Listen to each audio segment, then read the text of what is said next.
and scale and intensity are compatible with and will not adversely impact land use activities on adjacent properties. The property adjacent to the west rear side of the subject property consists of single-family residence with a pool with screen enclosure in its back, and the south side property also has a pool in their backyard.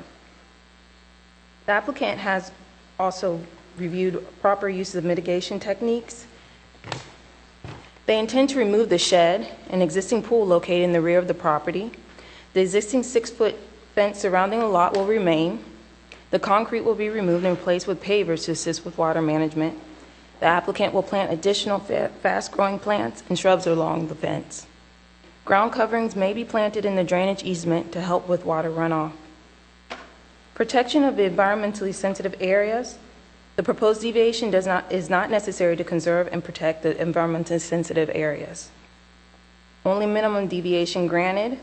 The request for this deviation to the required 7-foot minimum rear setback requirement provided in the LDC section 4.15B6 accessory pool, patio, and screen enclosure requirement is the minimum deviation to accommodate the applicant's request to place a pool patio deck.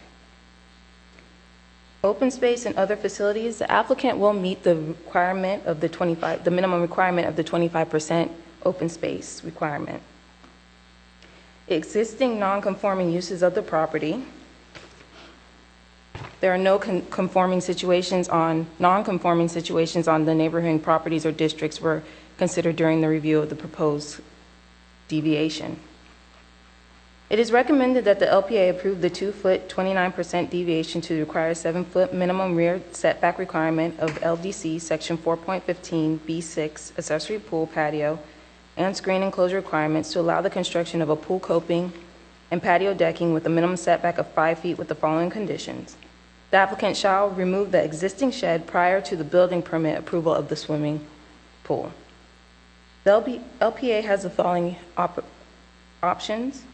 Approve the deviation as submitted, or approve the deviation as submitted with conditions, or approve the deviation as recommended by staff, or approve a lesser deviation, or approve a lesser deviation with conditions, or deny the deviation.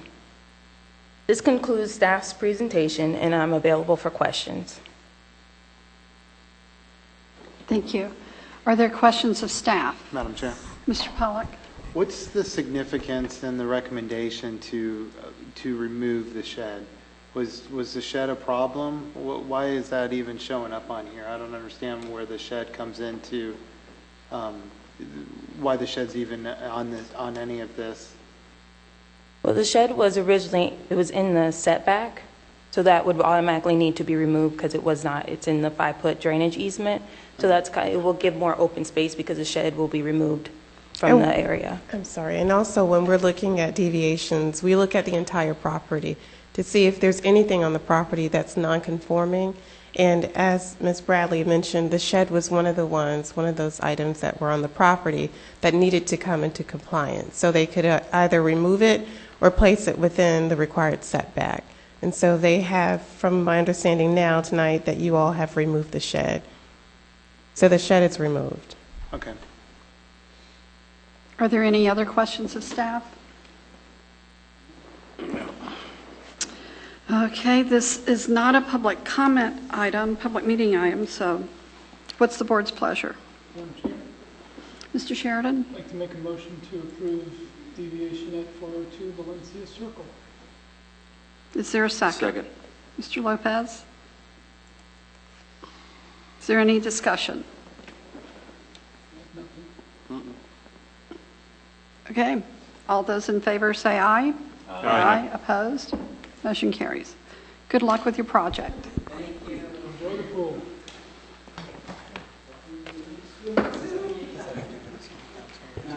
Good night.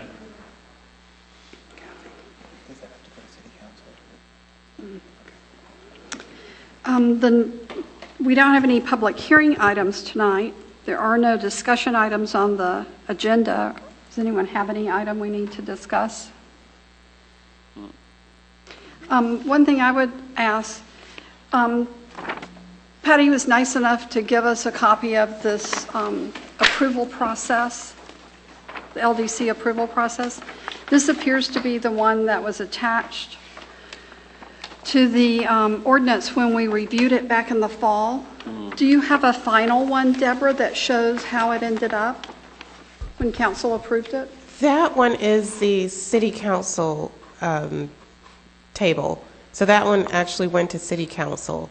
I will see if there was another one that was printed afterwards, but there were no changes made to it once it went to city council.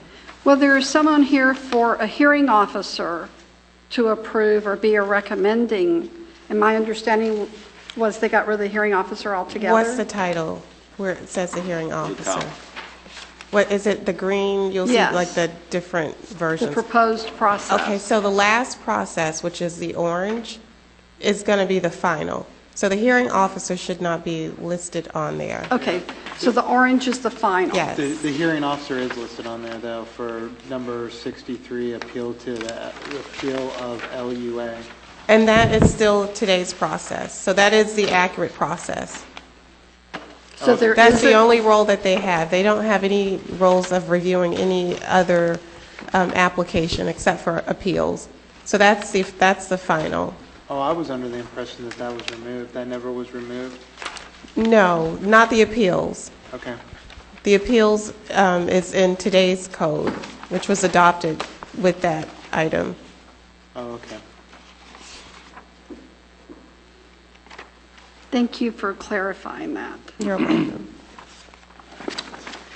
Okay, if there's no other discussion, our future meeting dates are March 22nd, March 29th, and April 12th.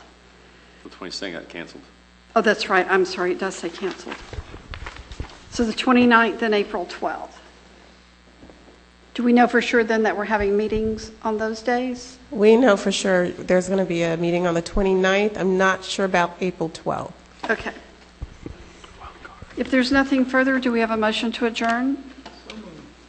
Mr. Sheridan, thank you. Second.